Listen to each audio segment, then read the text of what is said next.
Nos tocó también estar aquí en el día de ayer y hablar sobre lo que el Señor quería decir a su pueblo en cuanto al tema de ser llamados a ser diferentes. Y recordamos que anoche hablamos acerca de una cultura hedonista que prefiere y elige el placer por encima de todo y a cualquier costo.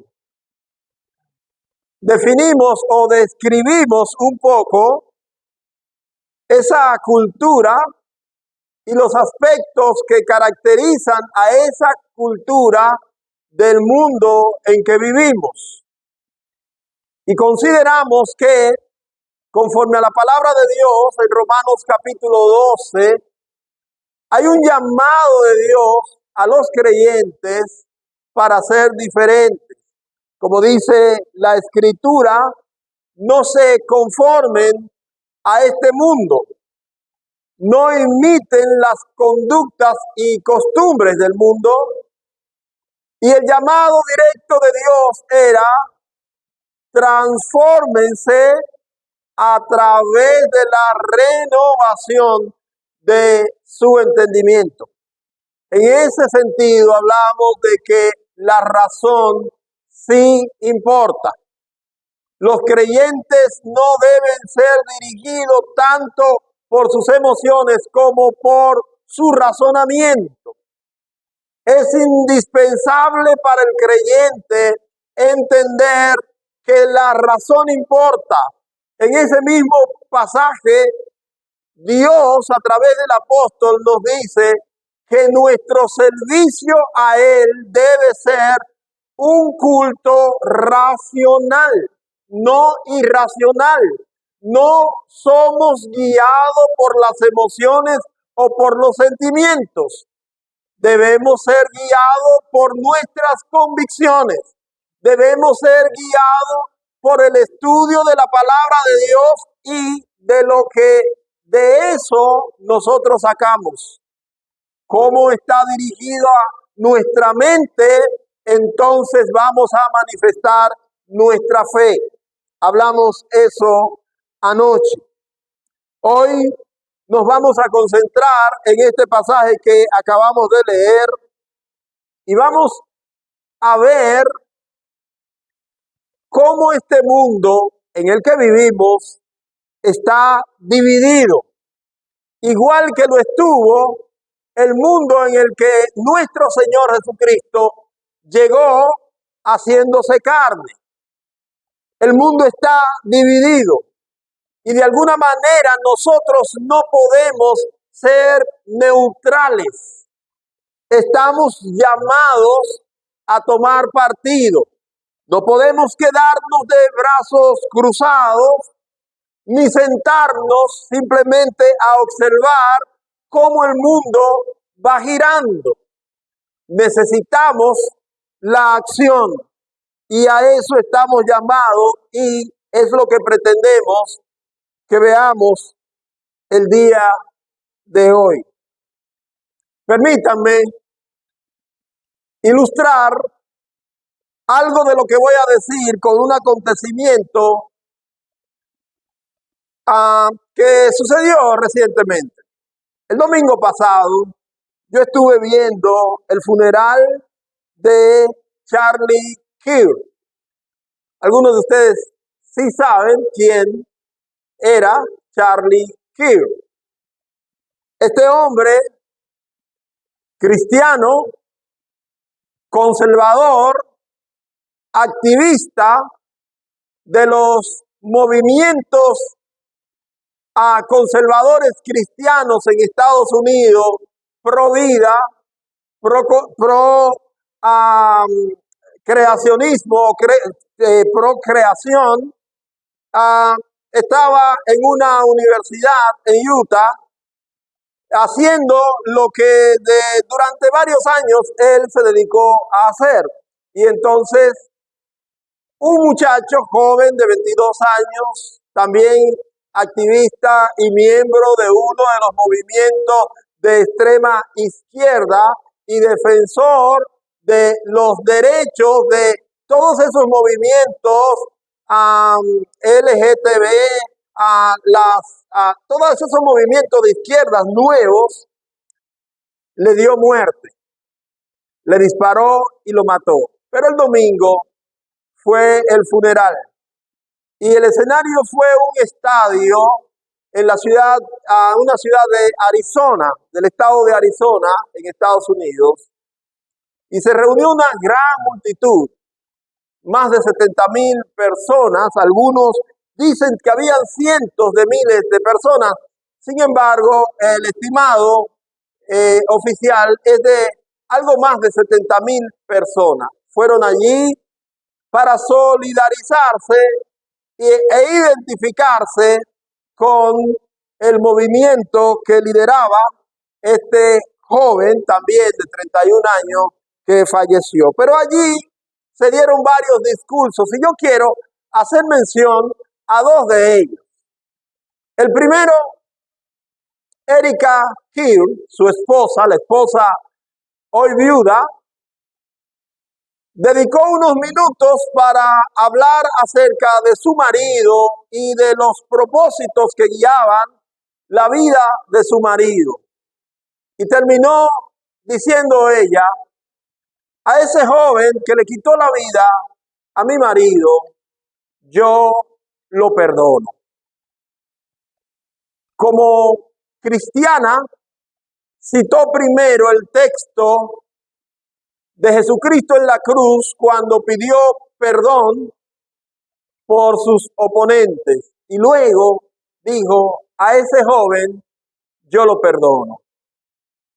Después de ella habló el presidente Donald Trump. Y Donald Trump también habló acerca de las cualidades positivas que tenía Charlie Kirk.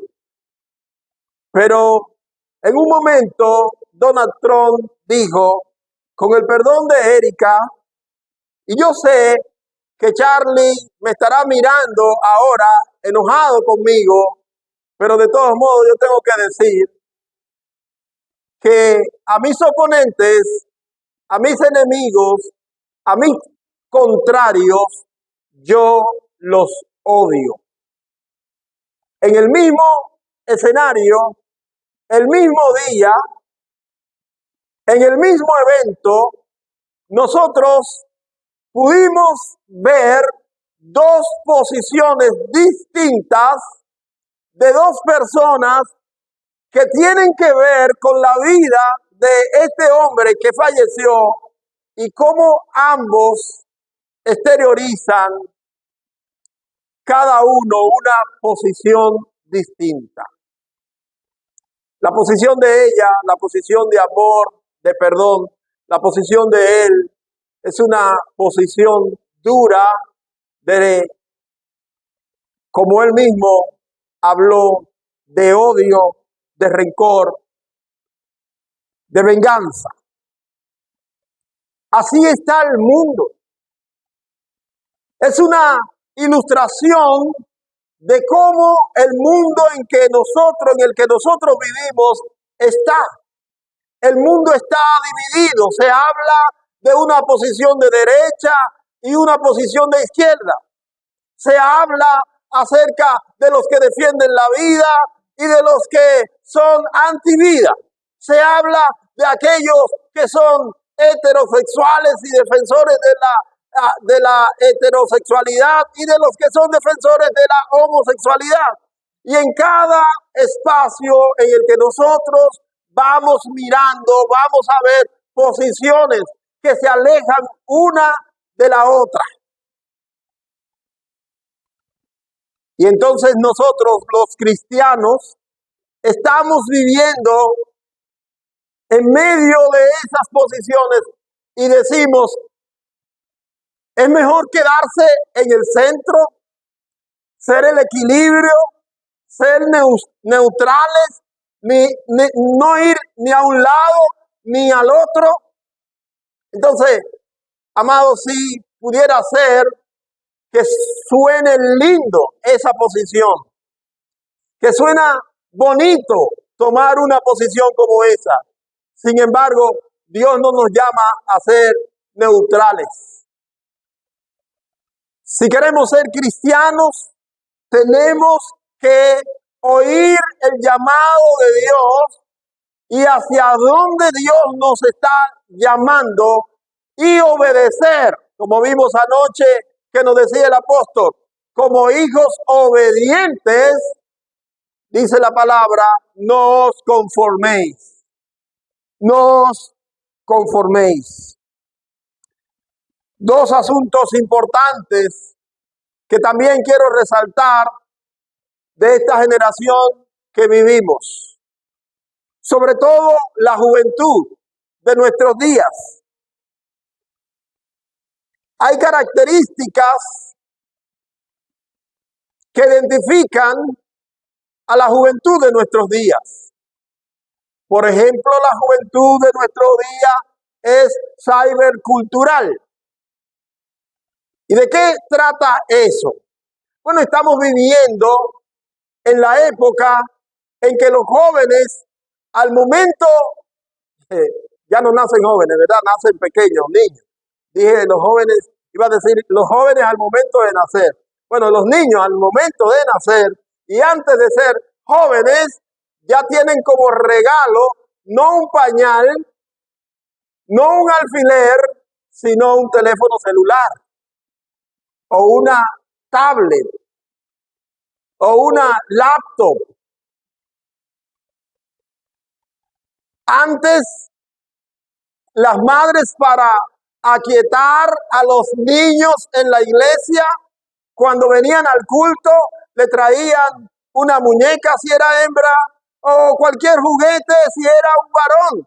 A veces hasta cuadernos para colorear. Pero hoy le traen una tablet, un teléfono para que ellos puedan entrar en eso y entretenerse con eso.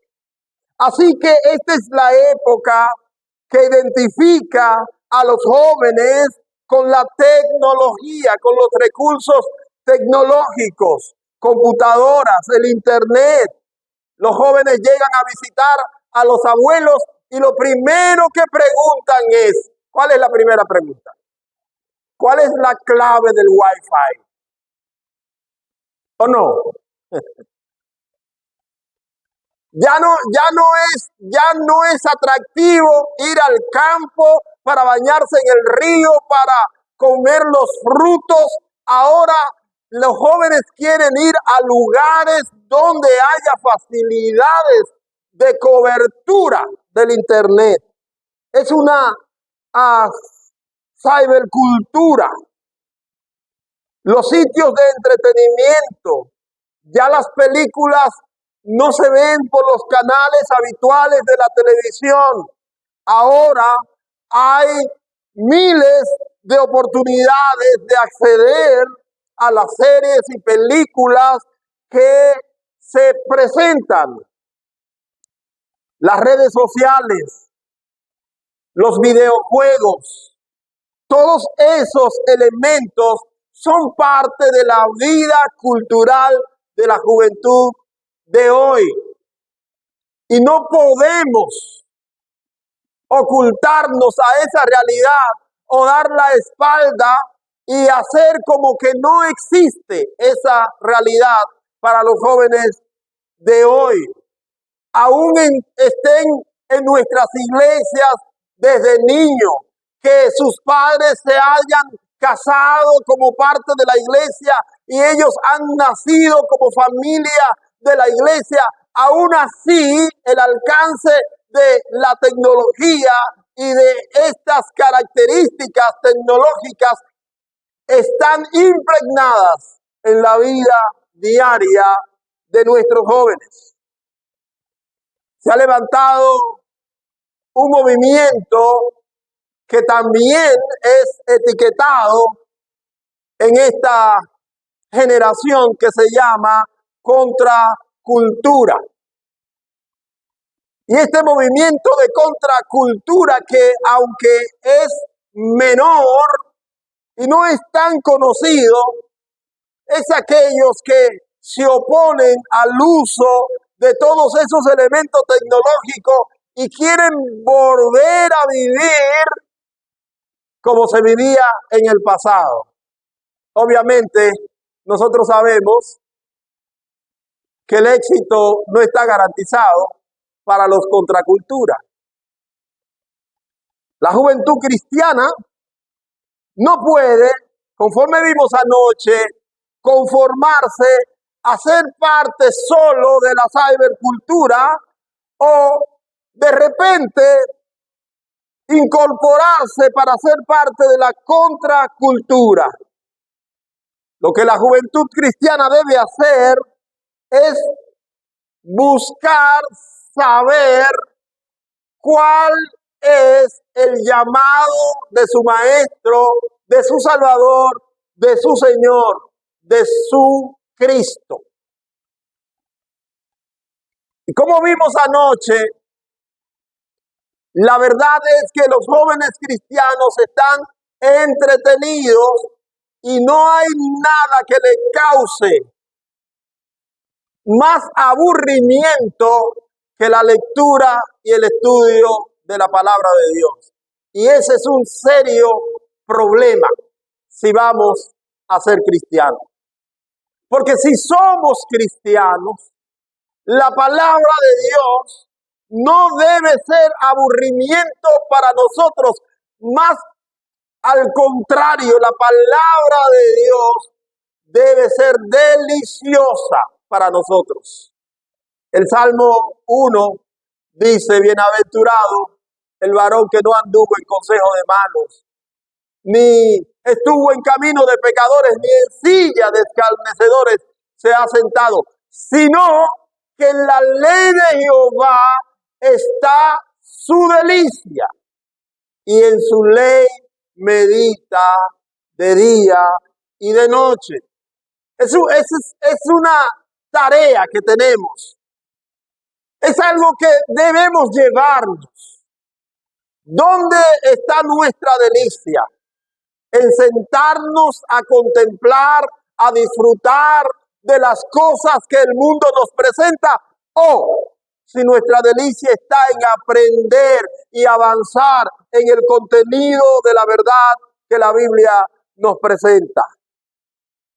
Aquí, en esta primera carta de Pedro, en este capítulo 4, hay tres cosas simples en las que yo quiero enfocarme en esta noche. En la primera de ellas es un llamado a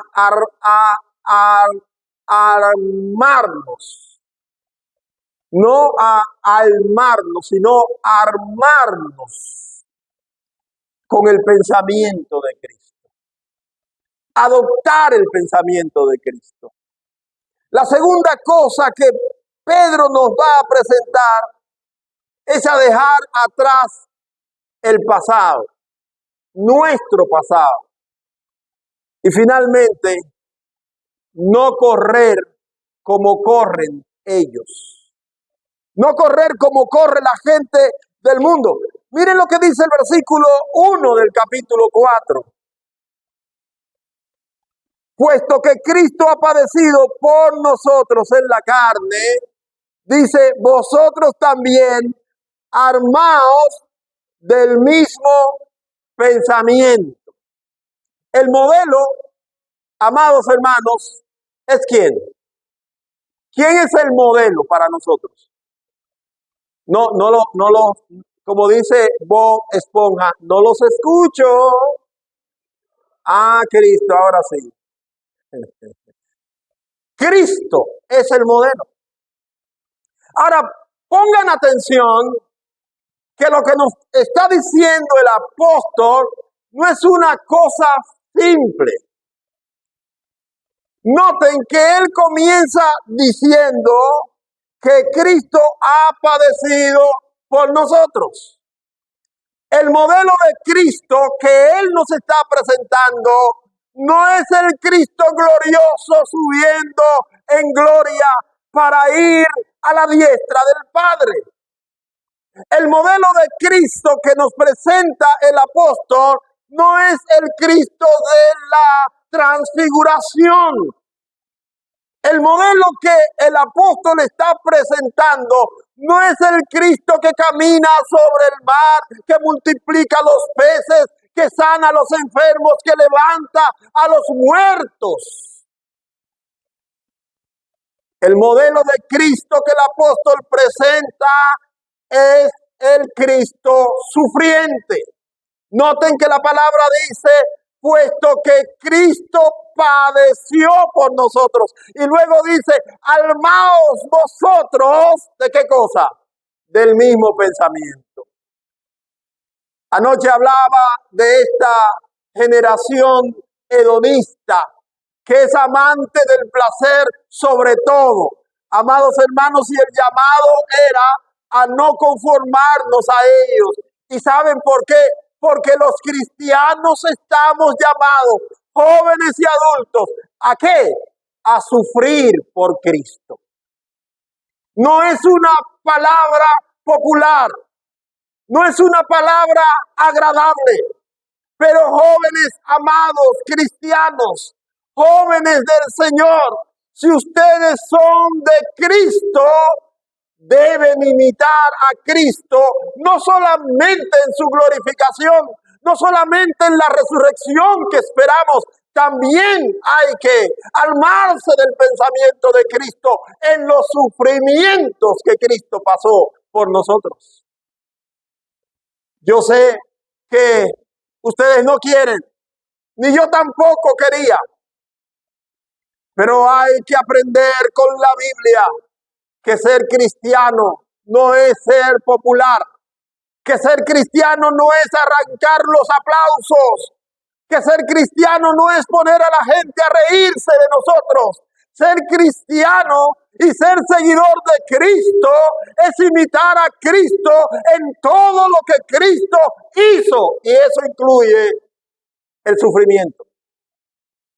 Ármense del mismo pensamiento. ¿Saben lo que nos está diciendo la Biblia aquí? Prepárense para sufrir. Prepárense para sufrir. ¿Por qué los jóvenes de la iglesia bíblica, de la iglesia bautista, de la otra iglesia bíblica, de la otra iglesia bíblica, de la otra iglesia bautista, no están haciendo lo que deben hacer en los campos donde ellos diariamente se mueven? Porque no quieren sufrir por Cristo. Porque les da pena, les da vergüenza identificarse con Cristo. Porque saben que pueden sufrir el bullying, que van a sufrir el desprecio, el rechazo de sus compañeros, de sus compañeras. Es preferible ser de un bajo perfil. Si yo no molesto a nadie, nadie me molesta a mí. Si yo no levanto mi voz para decir que la generación que me rodea necesita ser impactada por Cristo, nadie me va a confrontar.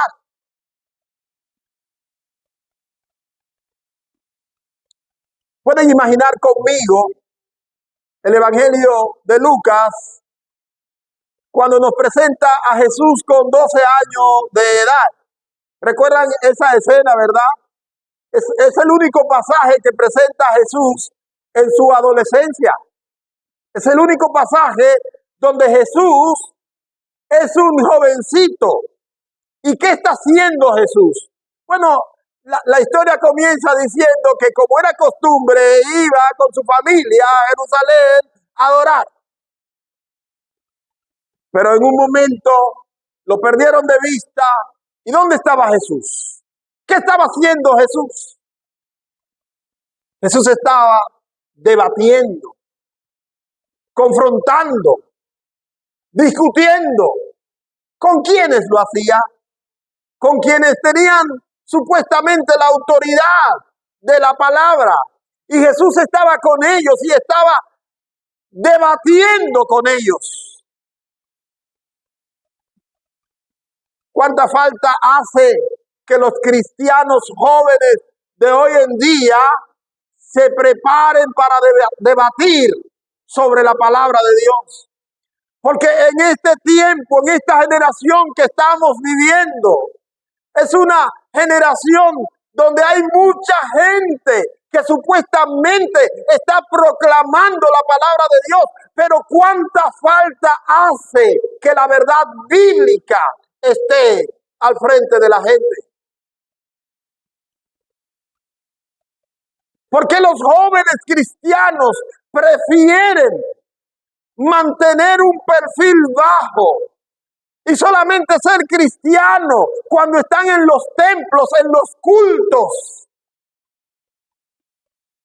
y no tienen la valentía de ser cristianos en el medio que pasan mucho tiempo diariamente? Ármense del pensamiento de Cristo. Dice el apóstol, ustedes también deben asumir, deben adoptar el mismo pensamiento de Cristo. ¿Cuál es ese pensamiento? No importa si hay que sufrir por la obra del Señor, no importa si hay que ser burlado por la obra del Señor, no importa si hay que ser contrarrestado por la obra del Señor. El pensamiento de Cristo es darle la gloria a Dios, aunque eso le atrajo el sufrimiento. Jóvenes, el tema que los muchachos han seleccionado es un llamado a ser diferente. Y perdónenme porque a veces uno se le cruza el don Juanero y uno como que no interpreta bien.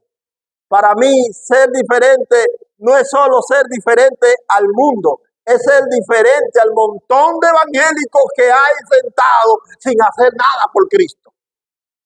Es ser diferente. Es ser diferente. No importa si los evangélicos y los cristianos de hoy tienen un molde. El molde que vale no es el que establecen los cristianos de hoy. El molde valedero para nosotros es el molde de la Biblia. Es lo que la palabra de Dios enseña, es lo que Cristo enseña.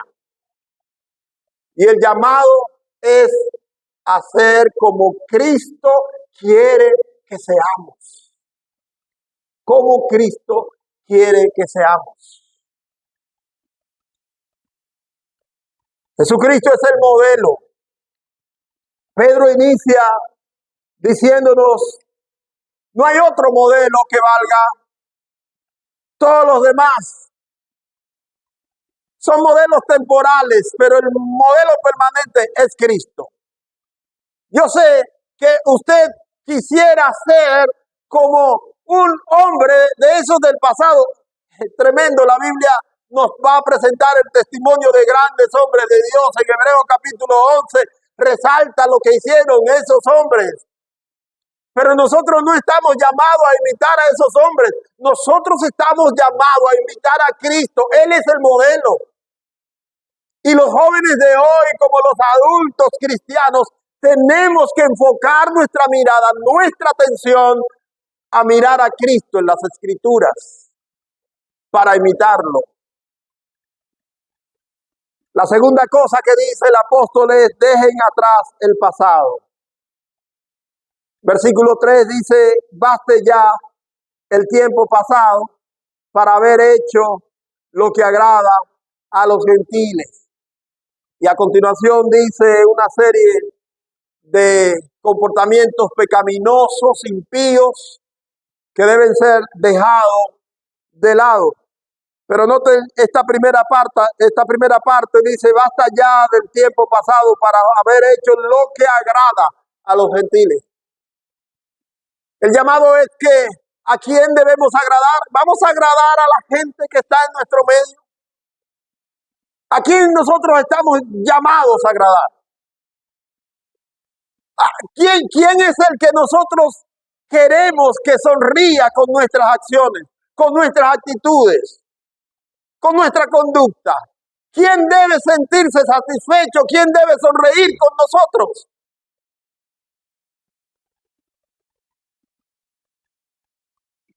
Es lastimoso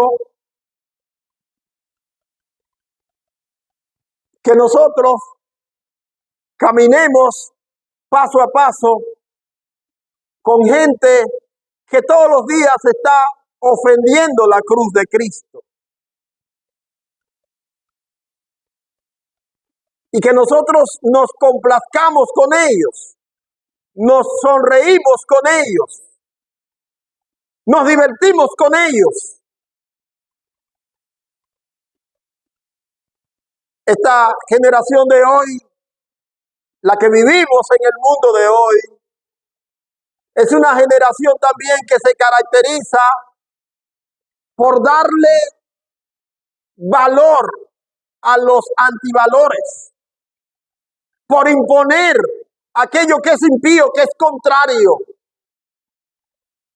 a Dios. Es cuestionable que nosotros, siendo creyentes, tengamos en nuestro círculo de amigos cercanos a prostitutas, a lesbianas, a homosexuales, a drogadictos, y nosotros nos sonreímos con ellos y hacemos causa común con ellos. Y nuestro cristianismo, ¿dónde está, mis queridos hermanos? ¿Dónde está Cristo en eso? ¿Cómo tú puedes entender que hay un compañero tuyo de la escuela que es homosexual, que dice con su conducta que él no tiene que glorificar a Dios, que él no le hace caso a Dios, que Dios lo hizo a él hombre, pero que él decide en contra de Dios?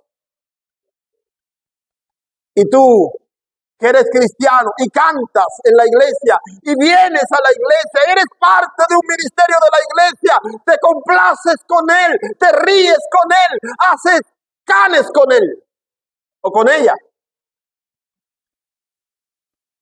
Bueno, perdóname si tú piensas que hay que darle amor a esa gente. Y yo estoy de acuerdo contigo, hay que darle amor, pero el amor que le tenemos que dar es el amor que le conduce a la salvación. Es mostrarle que están en pecado, que están equivocados, que Dios no está contento con ellos, que Dios está enojado con ellos, para que ellos puedan despertar y venir al arrepentimiento. Entonces sí le amas.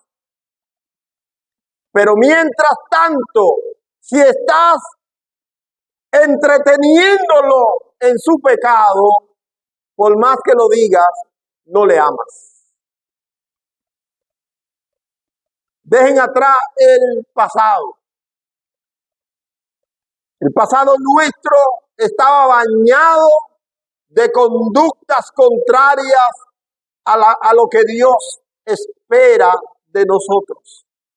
Y nosotros vivíamos complacidos con esa conducta, con ese vivir en pecado, y ofendíamos a Dios cada día. Y el llamado es: dejen atrás ese pasado. No solamente en tu vida, déjalo atrás en la vida de la gente que te rodea. Tú tienes que mostrarle a la gente que te rodea que tú no estás conteste con ese pecado, que no te agrada compartir. Cuando el apóstol Pablo habla de la ira de Dios que desciende del cielo en Romanos capítulo 1, en el versículo 32 termina diciendo que no solamente son los que lo practican los culpables, sino los que se complacen con ellos. No lo estoy diciendo yo, dice la Biblia, Romanos 1:32, mis amados hermanos. El 18 comienza diciendo que la ira de Dios se revela desde el cielo contra toda maldad e injusticia de los hombres. Esos actos son actos de maldad, son actos de injusticia y están en contra de Dios, contra lo que Dios quiere. Y no importa lo que digan la gente de este mundo, la verdad de Dios está por encima de lo que diga la gente. Y la verdad de Dios es la que nosotros tenemos que adoptar y que defender. También dice el apóstol: no corran con ellos.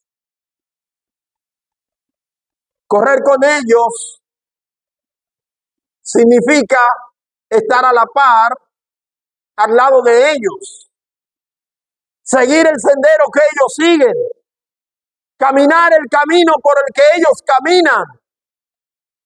¿Acaso no nos ha llamado Dios a ser diferentes? ¿Acaso cuando Cristo llegó a nuestra vida, el Espíritu Santo no nos regeneró, no nos hizo nueva criatura, no nos dio una nueva manera de ver la vida, una nueva manera de pensar? ¿Por qué seguimos corriendo con ellos? Le tememos a la mirada rara. Dice el apóstol al final en el versículo 5 que Dios tendrá que juzgarle. Y me acuerda un texto en la primera carta a Timoteo, cuando el apóstol Pablo le dice: te encarezco delante de Dios y del Señor Jesucristo, el cual juzgará a los vivos y a los muertos. El llamado que Dios nos hace, el encargo que Dios nos da, tiene un efecto hacia la eternidad, mis amados hermanos. Si nosotros no cumplimos, si no obedecemos, un día tendremos que estar frente a Dios y tendremos que rendir cuenta por aquello que Dios nos encargó y que nosotros no cumplimos. El tiempo corre y yo debo ya ir finalizando para no abusar de ustedes y su amabilidad, pero permítanme hacer o dejar algunas consideraciones muy particulares que a partir de estas cosas que les he dicho he sacado como conclusión. Los jóvenes cristianos de hoy parecen estar temerosos, y cuando hablo de temor no estoy hablando de ese respeto a Dios, estoy hablando de miedo. Los jóvenes cristianos parecen estar temerosos a publicar su fe. Queremos vivir la fe hacia lo interno de la iglesia, pero no queremos publicar nuestra fe. Hermanos, es un error, porque somos salvos precisamente para eso, para ir afuera y decir a todo el mundo lo que Cristo ha hecho con nosotros y lo que Cristo puede hacer con ellos. No podemos tener miedo de publicar nuestra fe. Los jóvenes cristianos han preferido ser consumidores y no productores de la verdad. Quieren consumir todo lo que le dan, pero no quieren producir. Se olvidan de que la Biblia nos dice que Él, Jesucristo, es la luz del mundo, pero Él ha puesto luz en nosotros para que brillemos en medio de un mundo que está en tinieblas. Y estamos consumiendo todo, pero no queremos producir nada. Los jóvenes cristianos de hoy están callando y estar callados, su silencio se convierte en complicidad. En complicidad. Son cómplices de personas impías, corruptas. Los jóvenes cristianos se han negado a ser defensores de la fe.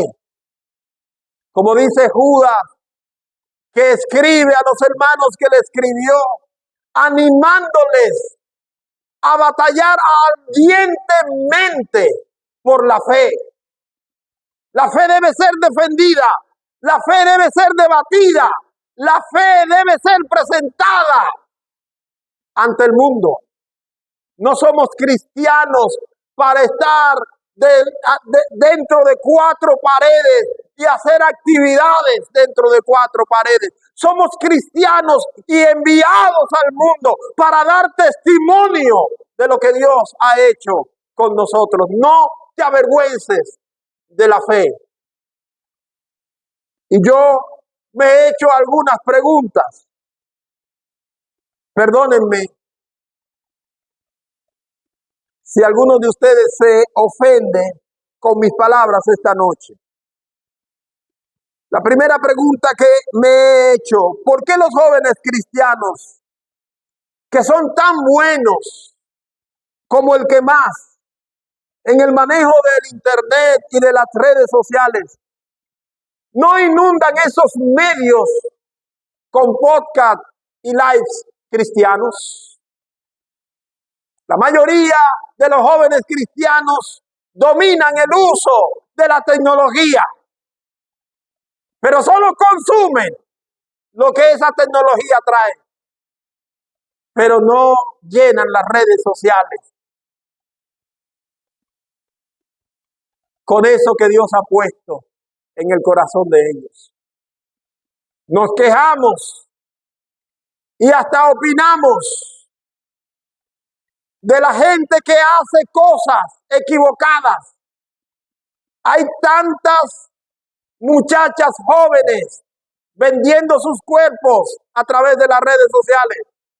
Hay tantas personas en pecado, exhibiendo su pecado a través de esos medios.